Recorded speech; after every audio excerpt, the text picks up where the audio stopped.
Alhamdulillah,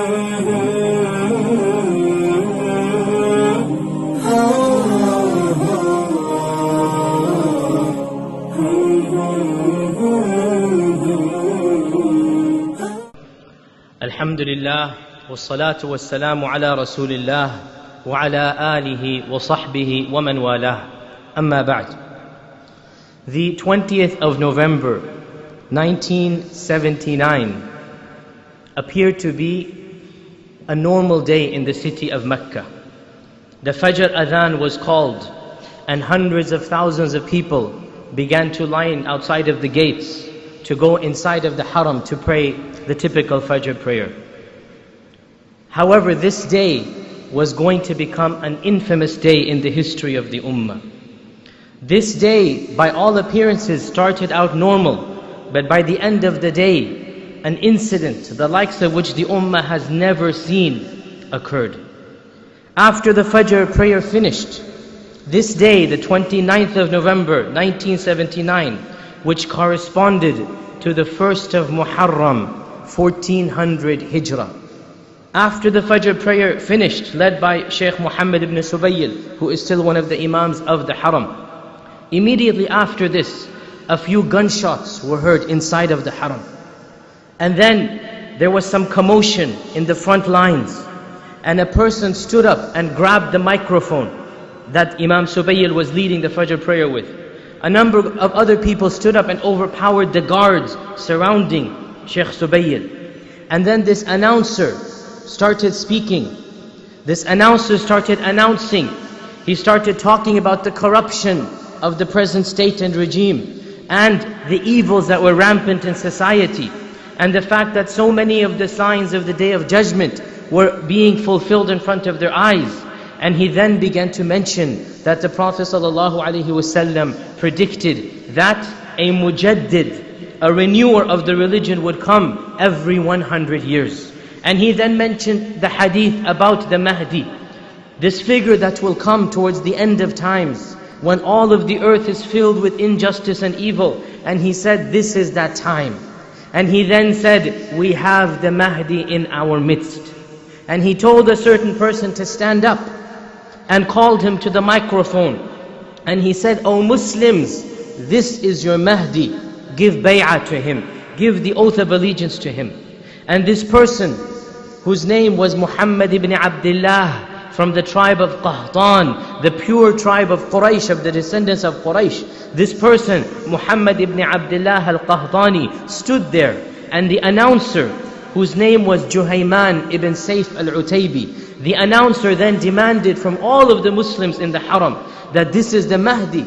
He is standing between the Rukn and the Maqam, between the Hajar al-Aswad and the Maqam of Ibrahim. He's standing there. And he says this is exactly what the Prophet ﷺ said, that the Mahdi will stand between the Hajar al-Aswad and the station of Ibrahim. And he said this person, his name is Muhammad, just like the Mahdi's name will be. And his father's name is Abdullah, just like the Mahdi's father's name will be. And he shall be from the tribe of Quraysh, just like this person is from the tribe of Quraysh. And he mentioned all of these conditions. And he said, you must now give bay'ah to this man. The Muslims of the Haram, the average Muslims, most of you have been there. Many of them could not even understand what is happening. They didn't understand Arabic. Others were totally bewildered and confused. What is happening? Gunfire, gunshots. When they tried to leave in the chaos and pandemonium, they found that the doors of the Haram had been barricaded shut. And each of these doors was armed. Armed guards stood there, not of the Haram, of the army of Juhayman al-Utaybi. And lo and behold, for the next week and a half, for the next so many days, the Haram itself, the Kaaba, was held hostage.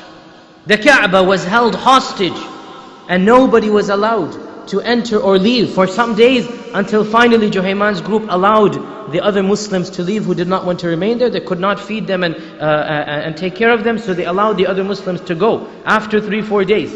But they themselves, the army of Juhayman, the quantities have differed. Some ulama said, some historians said 200, others said up to 1,000. We don't know the exact quantity of the army that he had assembled, but they had taken the Haram hostage, and they did not allow any Muslim to come in. And for all of these days, tawaf around the house was stopped. The call for prayer was stopped. The jama'at was stopped. This has hardly ever occurred in the history of the ummah. The last time this occurred was in this incident, 1979. And as the sun rose up and dawn broke into the early day, the Saudi police and the Saudi authorities were totally confused as to what to do. They didn't even understand firstly what is going on, what is happening. A total surprise.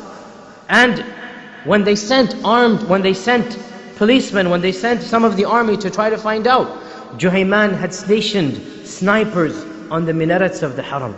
These tall, towering, minarat of the haram. He had stationed marksmen, expert rifle, people who could shoot down anybody who's coming. So any policeman, any guard came and he was killed immediately. Blood was shed in the haram.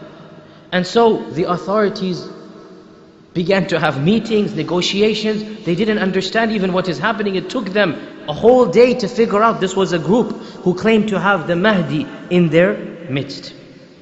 Sheikh Subayl himself, when all of this is happening and the announcements were taking place, immediately he understood this is a group of fanatic extremists.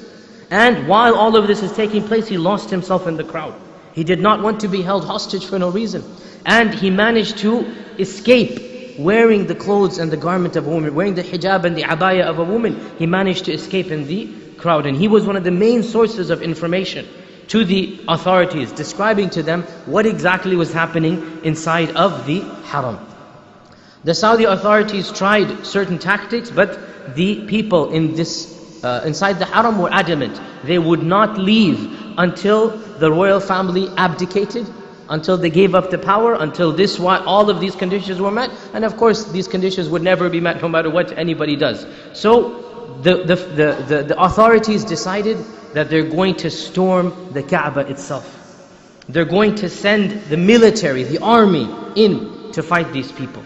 Therefore, after around 8 or 9 days, they sent in the elite military. They sent in paratroopers. They sent in army tanks.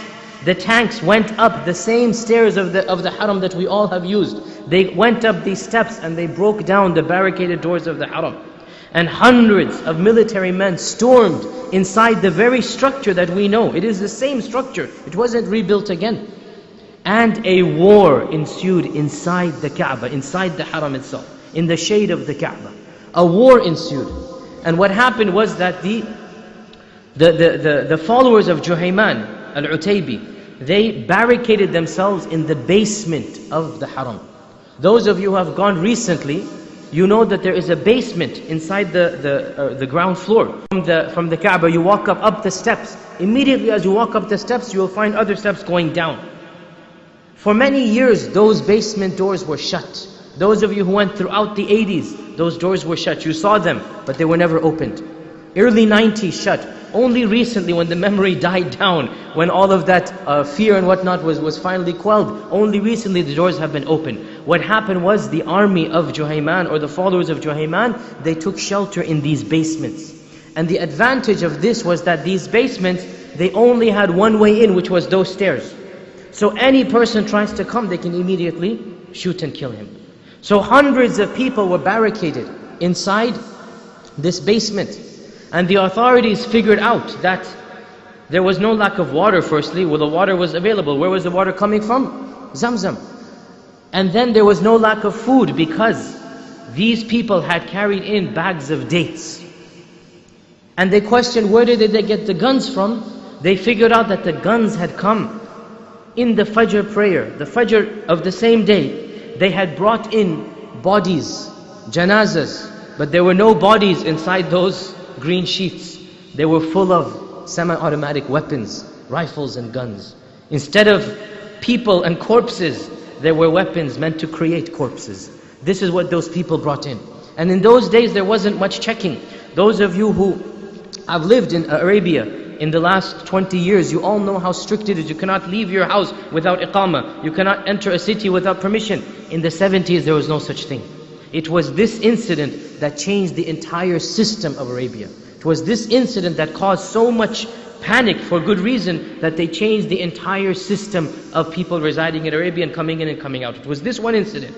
So at that time, they could just walk in carrying these buyers, the janazas. Once upon a time, nobody checked. Now if you try walking in, you need to show a piece of paper from the government. This is really a dead body. There must be a doctor certified. This is a legal procedure. Back then, people did not think that any human being could do this any Muslim could do this in front of the Kaaba. So they walked in carrying all of these hundreds of guns. And the people obviously came in unarmed, but they had the guns there. So immediately after the Fajr, they took these arms, they stationed themselves. All of this was pre-planned.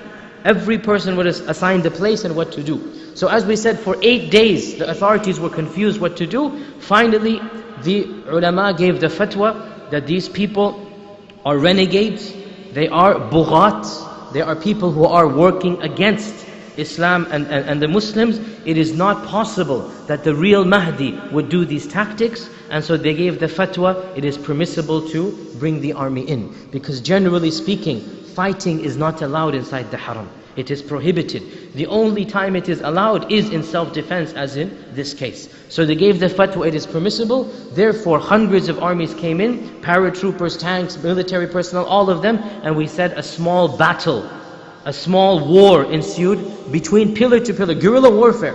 Literally, between the pillars of the haram, there's people there on this side and this side. Hundreds of Muslims died.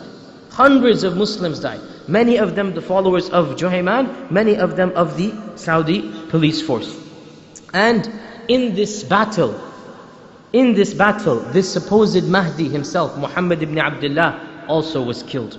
He was killed as well. Juhayman was caught alive. Juhayman ibn Sayf al-Utaybi was caught alive, along with around 70 of his followers. The rest were all killed in the battle. And of the tactics they used, it is said, and of course all of this is very secret information in the sense we don't know a lot of these details because the government does not wish to release it, does not wish to publicize the statement. But of the tactics they used, they flooded the basement with water. They first tried burning tires, that didn't work. They threw in burning tires, that didn't work. Then they flooded the basements with water, and they threw in live electric wires into the water to electrocute the people there. And so eventually whoever was remaining there, they had to come out smoked and smogged, and their faces soot and black and all of the dust on it. And eventually these 70 people were captured, and within the space of 2-3 days they were executed all around the kingdom, starting with Juhayman himself. He was executed in front of the haram itself in the following few days. And there is some video footage as well of Juhayman after his capture. They had a camera there, and you can see his face is totally black because of the effects of the burning fire and the tar and the tires that they threw in there. And you can see his face, and it is recorded in video, and his confession and everything is recorded. It is available even on the internet. This incident that occurred brought to limelight a concept that many Muslims had forgotten about for a long time. And it was the concept of the Mahdi. What is this thing called the Mahdi? Do we as Sunnis believe in a Mahdi, or is this a Shia concoction? Do we Sunnis also believe in the Mahdi? If we do, what is the difference between our beliefs and the beliefs of the Shia? And so much research was done afresh during this time. And many ulama wrote books, including many scholars of Medina. Of them are Sheikh Abdul Muhsin Abbad, and of them Sheikh bin Baz gave many fatwas. And other ulama, they wrote tracts and publicized books and gave fatwa to discuss the concept of the Mahdi. Oh